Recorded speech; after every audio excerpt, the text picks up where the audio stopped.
देखिए ये सरकारी स्कूल है, गवर्नमेंट की इमारत है, क्वालिफाइड स्टाफ है। इसके अलावा जिस तरह मैं यहाँ पढ़ा हूँ, और मेरे साथ और मेरे पहले और मेरे बाद भी कितनी ऐसे हैं जो काफ़ी अच्छे अच्छे अहदों पर भी जो गए हैं। और प्राइवेट स्कूलों की निस्बत या और आगे पीछे दूसरे स्कूलों की निस्बत जो है, यहाँ पे बहुत अच्छी पढ़ाई हो रही है।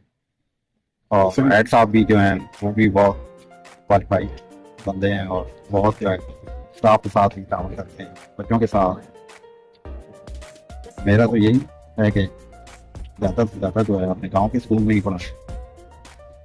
आगे पीछे जाने तो बच्चे जो है तो और गलती में भी लग जाते हैं, और कई मसाइल होते हैं। और फीस भी है ही नहीं, तकरीबन 20 रुपये बहुत नॉर्मल है।